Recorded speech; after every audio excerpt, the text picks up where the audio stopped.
How's it going, everybody? So I have a little bit more time on my hands lately, and so I decided to do a couple of streams sharing my experience as a scuba instructor. So I've been a scuba instructor for 8 years, and I've actually been a scuba diver since 1987 when I was 14, and I got certified with my dad in Sicily. And today I want to talk about the prerequisites for the open water diver course. Now, what's the open water diver course? It's the course which is your first course when you start to learn to scuba dive. And I'm teaching out of PADI, the certification agency PADI, and there are a couple of other agencies like NAUI, RAID, SSIS. They're all fine. And they all have similar courses. So this course is really what separates out the diver from the non-diver. And I can really only speak for PADI, but the prerequisites are really similar with these other organizations. And so let's ask the question, can everybody become a scuba diver? And the answer is no. And this is not because scuba instructors are discriminatory people, but because there are just some minimum health and fitness needs. And what are these? So these are that you need to be essentially healthy in terms of your heart, lungs, and brain. And why is this? This is because otherwise it could be really dangerous to go underwater. And let's say you have a heart condition, you have a heart attack underwater, and that could very easily kill you. Or if you have any kind of lung problem, then it's not a very good idea to breathe compressed air at higher ambient pressures, as you do when you scuba dive. Also, in terms of neurological health, epilepsy is unfortunately something which would disqualify people from scuba diving. It's just simply dangerous when somebody loses their consciousness underwater. And so how does your scuba diving instructor determine whether you're fit enough to dive? And the answer is simple, she or he would ask. And the way the scuba instructor asks is by giving you a questionnaire. And again, I'm doing this the PADI way, but this is rather similar with these other certification agencies. The questionnaire has a couple of obviously questions. Do you have this health condition? Do you have that health condition? And if you answer all no's, you're good to go. You can learn to dive. If you answer yes to one or more than one of these questions, that does not automatically mean that you cannot dive. For instance, there is a question is, have you ever had asthma? And sometimes there would be people who had asthma when they were children 15 years ago, and they had a very mild case. So what happens then, if the answer yes to this question, is they would go to a medical doctor and they would have a checkup. And then it's up to the discretion of the medical doctor whether it's allowed for these people to learn to dive. So basically, there is a rather stringent health check at the beginning of this course, and there's a motorcycle in the back, always loud in the Philippines. And okay, so there's a health check at the beginning of the course, and the health check is done via questionnaire, and you just have to be honest. It's really quite dangerous if you lie about some condition you might have, just so that you can do the course. So this is number one. Then another question I sometimes get is, do I have to be a good swimmer, or do I have to be able to swim at all? And the answer is yes, you have to be able to swim. And there's a test in PADI. It's a 200-meter swim or a 300-meter snorkel without a wetsuit, so that you're not automatically afloat. You do not have to be a competitive swimmer.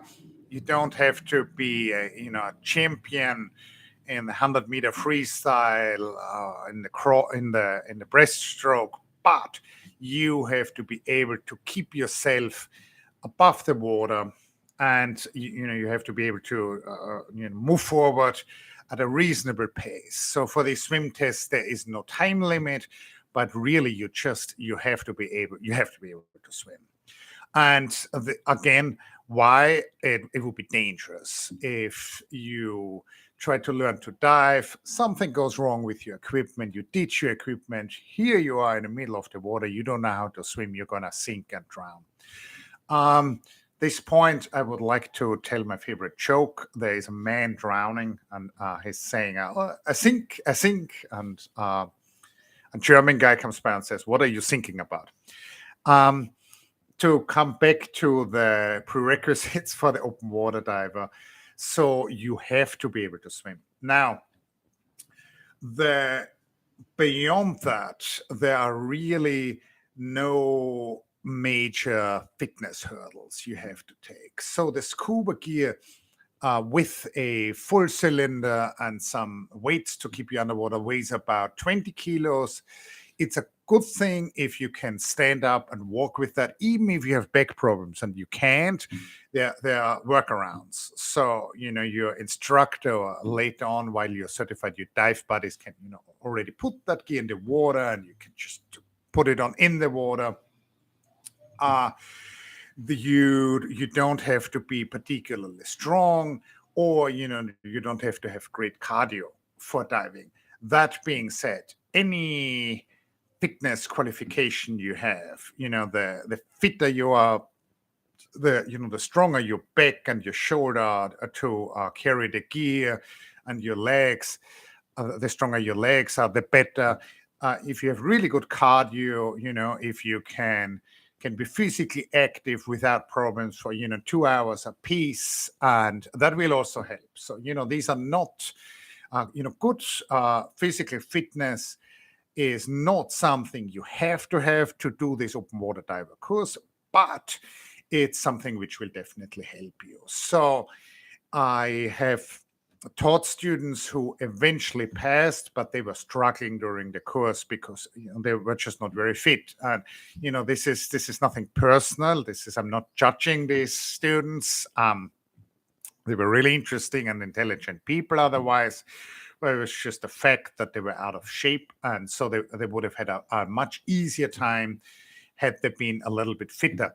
Now, what do I mean by a little bit fitter? Again, I don't mean being a open ocean endurance swimmer or a marathon runner, but a basic level of everyday fitness is really helpful for this course. And this is something you can easily acquire within a month of training. So, in exercise science, there's this thing called beginner gains, right? So if you're not in very good shape and then you start running or you start lifting weights, the improvements you will make in the beginning can be quite significant within 4 weeks, 6 weeks. So if you know a little bit in advance that you're gonna take the open water diver course, why don't you go for a swim occasionally, or why don't you go for a run? So I hope that was useful. So if you consider to learn to dive, you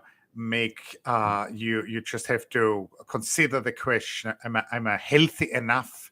Do I not have any major health problems? If you do, we still love you, but it might just simply not be safe to learn to dive for you.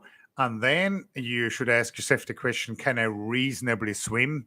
Again, we're not asking for anybody to clock great times in 100-meter freestyle, but can I swim 200 meters in one go? If not, maybe practice a little bit, and then maybe ask yourself, am I reasonably fit generally? Could I do something to work on my back muscles? Could I do something to work on my cardio? And if you do think that you have somewhat of a deficit, do work on that deficit. This is going to be good for you generally, as a person, for your health, and it's also going to be good for your diving course. So other than that, it's really this is a fun course, the open water diver course. I've really taught people, of quite an age range and of quite a range of, sizes and fitnesses. There is some theory to learn, which I have really never had a case where somebody had failed that. Some people who, again, I'm not judging, but it was just the case that they were less educated, and they had to try a little bit harder, and they had to study a little bit harder. Somebody who maybe just graduated from college will typically have a pretty easy time. Somebody who is used to learning. So this is not an obstacle. So this is a very doable course for almost everybody. I hope that was useful. As usual, please check out my books, check out my other videos, the non-live streams. There are lots of videos about small critters, small marine animals, which I film in the Philippines. And subscribe, and see you next Friday. Or should there be more, should there be like an hour here and there in the late afternoon, Manila time, I'm going to do another one of these live streams in between. And the next time, I will discuss what to expect in your open water diver course. Thank you very much, and see you soon.